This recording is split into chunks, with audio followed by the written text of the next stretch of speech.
खेलती ले सब सखियन के टोलिया। नैहरा में रहती त घूमी घूमी खेलती ले सब सखियन के टोलिया।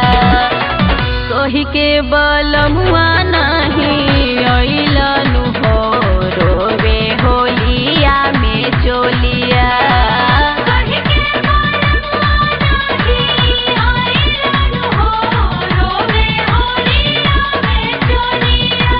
होली में माई डियर धानिया तनकी सा धीर धर धानिया। होली में माई डियर धानिया तनकी सा धीर धर धानिया।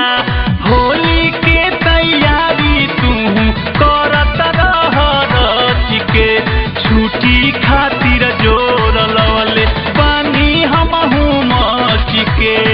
लहंगा सरा पे रोज देत बाटे गारी। रोज भोरे हमरो गुरु नाले पिचुकारी।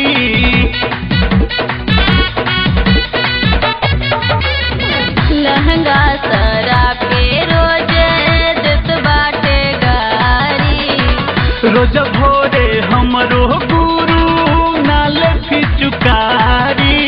ओई लड़के कुक सुनी हुक उठे जियरा में बोलिया लगेला जैसे गोलिया। ओई लड़के कुक सुनी हुक उठे जियरा में बोलिया लगेला जैसे गोलिया। कही के बलमुआ नहीं अइलनु हो रोवे होलिया में चोलिया।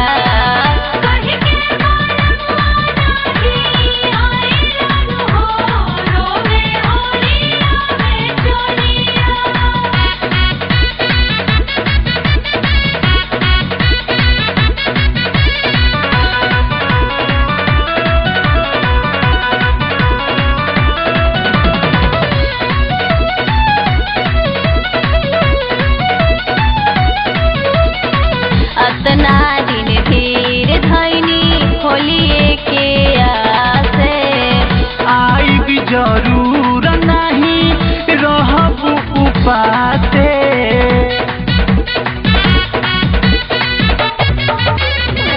अतना दिन धीर धैनी होलिए के आसे।